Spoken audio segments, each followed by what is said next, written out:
In today's video we are going to talk about old English period. और हम सभी जानते हैं कि हिस्ट्री ऑफ इंग्लिश लैंग्वेज को 3 पार्ट्स में बांटा जाता है, जिसमें कि सबसे पहला होता है हमारा ओल्ड इंग्लिश पीरियड। और ओल्ड इंग्लिश पीरियड का जो टाइम था 449 AD यानी 449, कोई इसको 450 भी कहते हैं या कोई 5th सेंचुरी भी कहते हैं, तो कोई फ़र्क नहीं पड़ता।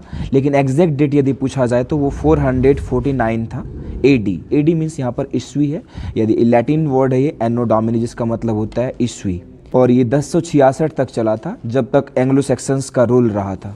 इसको ब्लैक एज के नाम से भी जाना जाता है। Old English period remained till 1066, ये 1066 तक रहा। ऑल्दो वैसे तो this period was not rich in literature, इसका लिटरेचर कुछ खास नहीं था, येट फिर भी it was given few remarkable works, यानी इस एज में भी या इस पीरियड में भी कुछ रिमार्केबल वर्क्स को लिखा गया। द कैडमन्स हिम, जो कि कैडमन के द्वारा लिखी गई थी, इसको ओल्डेस्ट सर्वाइविंग पोएम कहा जाता है, जो 7th सेंचुरी में लिखा गया था।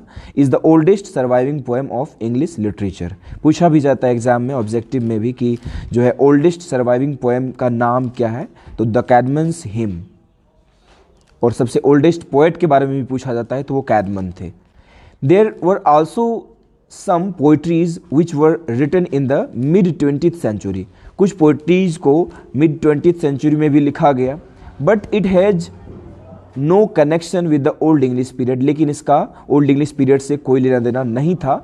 It only tells about the Normans and their kingship. स्वाभाविक है, 12th सेंचुरी में जब लिखा गया तो वो सिर्फ नॉर्मन्स के बारे में होगा, उस समय के जो कंटेम्प्रेरी जो रूलर्स थे उनके बारे में होगा। यानी ओवरऑल कहा जाए तो ओल्ड इंग्लिश पीरियड जो था काफ़ी पुअर था इसका लिटरेचर, यानी लिटरेचर बहुत ही ज़्यादा वीक था, बहुत ही कम था, रेयर कह सकते हैं। आगे बढ़े तो एंग्लो सेक्शन, हम चूंकि इसको एंग्लो सेक्शन पीरियड भी कहते हैं तो इसके बारे में जानना जरूरी है। Anglo Saxon refers to the Germanic tribes, यानी ये रेफर करता है जर्मेनिक ट्राइब्स को, जो कि जानते हैं हम लोग 3 थे इसमें, Angles, Saxons and Jutes. Actually there were 3 tribes, बताया भी जा रहा है यहाँ पर कि 3 ट्राइब्स थे हु माइग्रेटेड, जो आए कह सकते हैं, कहीं और से आकर बस गए, from the west Germany, west Germany से आकर वे लोग बस गए। और यही कारण है कि इंग्लिश को एक वेस्ट जर्मैनिक लैंग्वेज भी कहा जाता है, क्योंकि एंग्लो सेक्शंस के द्वारा ही इस लैंग्वेज को ओरिजिनेट करा गया, तो इसीलिए इसको भी एक वेस्ट जर्मैनिक लैंग्वेज माना जाता है। और एंग्लो सेक्शंस जो है वेस्ट जर्मैनिक ट्राइब्स माने जाते हैं। देवर जूट्स, कौन कौन थे? Jutes, Angles and sections.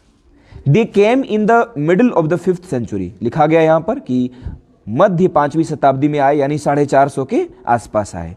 The Angles were the most numerous of the conquering tribes. अब आपको एक बात समझ में आ रही होगी कि जब एंजल्स, सेक्शंस और जूट्स थे तो इसमें 2 का ही नाम क्यों शामिल किया गया, और 2 का ही किया गया तो सबसे पहले एंजल्स को ही क्यों रखा गया? इसका कारण ये था कि न्यूमरस थे, यानी इनकी संख्या सबसे ज़्यादा थी, एंजल्स की संख्या सबसे ज़्यादा थी। वही यहाँ पर लिखा गया है, कन्क्वरिंग ट्राइब्स। कन्क्वर मतलब होता है जो जीतने वाला ट्राइब्स था, उसमें सबसे ज़्यादा क्या थे? एंजल्स थे। इसी कारण से इसका नाम एंग्लो सेक्शन पड़ा। दिस वॉज द रीज़न, यही कारण था, that their new home was called Angleland. यही कारण था, एंजल्स के कारण ही उस जगह को, चूंकि उस जगह का कोई नाम ही नहीं था पहले, उस जगह का नाम एंग्लालैंड रख दिया गया। Gradually this change to England, बाद में इसको इंग्लैंड बोला जाने लगा, एंड फाइनली बिकेम इंग्लैंड, और वो अंततः इंग्लैंड बन गया।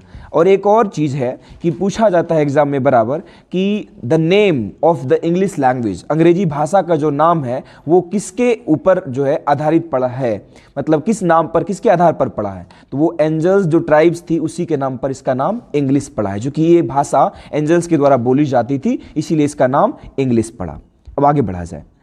The life of these people, यानी इन ट्राइब्स का जो जीवन था, या फिर उस टाइम के जो लोग थे, पब्लिक, उनका जो जीवन था, was full of hardships. Hardship मतलब होता है कठिनाइयाँ, डिफिकल्टीज, बहुत सारी परेशानियों से भरा हुआ था।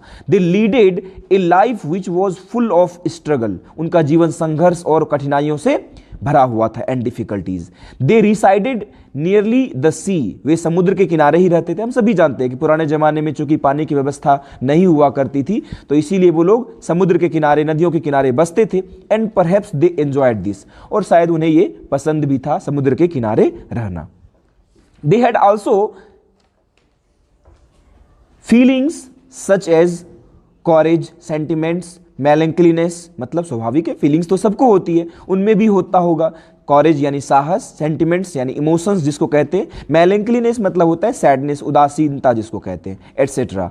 As far as we concern, जैसा कि हम मानते हैं अबाउट लिटरेचर, साहित्य के बारे में, there existed only few forms of it, मतलब लिटरेचर के कुछ ही फॉर्म्स थे, बहुत ही कम थे।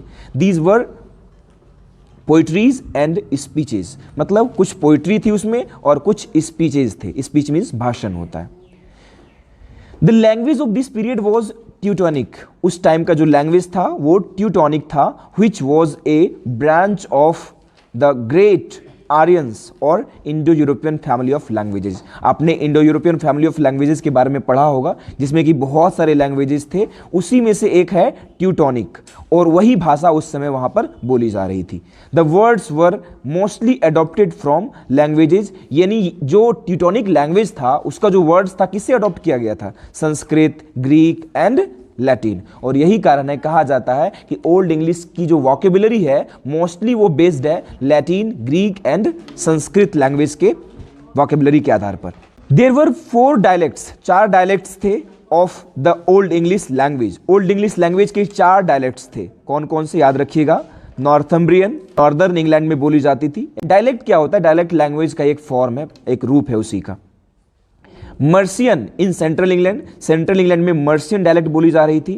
कैंटिस in south western England, south western England में कैंटिस बोली जा रही थी। And West Saxon in southern and south western England, और एक और था लास्ट में, नहीं, West Saxon in southern and south western England. Northumbrian and Mercian are together called Anglican, साथ में उनको एंग्लिकन डायलेक्ट्स का नाम दिया गया। ANGLICAN होगा।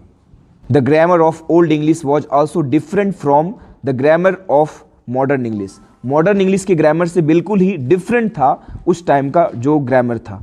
There were only 3 genders, मात्र 3 ही जेंडर्स थे। जेंडर में एस लगा लेंगे, masculine, feminine and neuter. There were more irregular verbs, यानी वर्ब जो फॉर्म होता है ना, जो एक्शन वर्ड्स होते हैं, वो अजीब अजीब सा था। अभी तो कितना आसान होता है ना, जैसे read, red, red, cut, cut, cut. उस टाइम इतना डिफिकल्ट था कि लाइक बहुत ही ज़्यादा मुश्किल होता था उसको लर्न करना, सीखना, समझना। As we all know that, जैसा कि हम सभी जानते हैं, the old English language is the oldest recorded form of the English language, is considered to exist between, यानी इसकी जो एग्जिस्टेंस है मानी जाती है मिड 5th सेंचुरी एंड 1066, यानी 1066, मिड 5वीं शताब्दी, मतलब समझ ही रहे हो, मध्य 5वीं शताब्दी से लेकर 1066 के बीच। तो शुरू से भी हम लोग डेट पे देखते आ रहे हैं। It is brought to Great Britain, यानी ये इंग्लैंड जब आई, यानी ग्रेट ब्रिटेन में जानते ही हो 3 आता है, इंग्लैंड, स्कॉटलैंड और वेल्स, ये तीनों कंट्रीज आती है। Bye Anglo sections,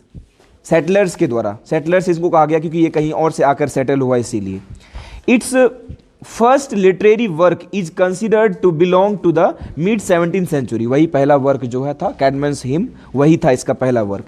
it is considered to be developed from a set, from होगा यहाँ पर, from a set of Anglo Frisian और इंजेवियनिक डायलेक्ट्स, या फिर दोनों में से कोई नाम है इसका। ये सेट ऑफ इन डायलेक्ट्स का जो है एक सेट था ये।